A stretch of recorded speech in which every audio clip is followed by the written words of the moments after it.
This is the Kemper profiling amplifier, a completely new concept in guitar amplifier modelling. It's now finally available to buy, so it's time to test it. The first thing to say is that the Kemper comes loaded with a selection of sounds, and you can download more sound profiles from the website.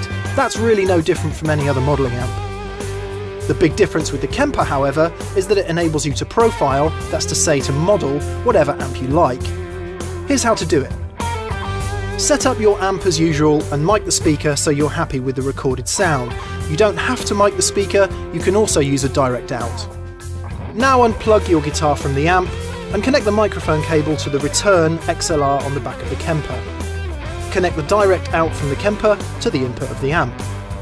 Plug your guitar into the input of the Kemper, and to monitor what's happening in the Kemper, you can connect the main outputs to a mixing desk and monitors. It's not designed to be used with any normal guitar amps, so once you've modelled your amplifier, you then use the Kemper with a full range system, such as straight into a recording setup or a live PA. So, now we're plugged into the Kemper, and the Kemper is connected to our reference amp, in this case a 2-Rock Jet 22 combo. What you do next is choose a rig from the Browse mode, and choose something similar to your reference amp. You can also profile effects if they're connected, but let's keep this simple. Now switch to profile mode. Set the output level of the reference amp to roughly the same as the internal volume of the Kemper, and balance up the levels between the two sources. You can flick between them easily on the front panel. When you're happy, press next. OK, now comes the fun bit. First hit start profiling, and it all goes a bit Scooby-Doo.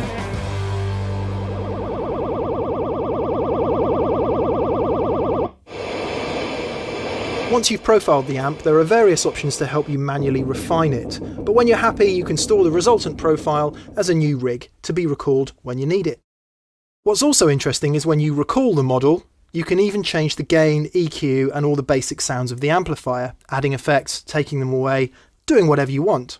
And that's it! So we've covered how to use the Kemper. For the next section we're going to profile a number of different amplifiers and compare the amps themselves with the profiles we've created in the Kemper. Here we go!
In this comparison, you've heard 4 different amplifiers. We got a sound we liked out of each, we modelled them in the Kemper, we plugged straight into the Kemper, and we compared them directly. We have to say we were a little bit cynical about the Kemper's abilities before we began this test. However, we've modelled Vox, Marshall, EVH and 2-Rock amplifiers, and we have to conclude that the Kemper has handled them all with ease. It's extremely impressive.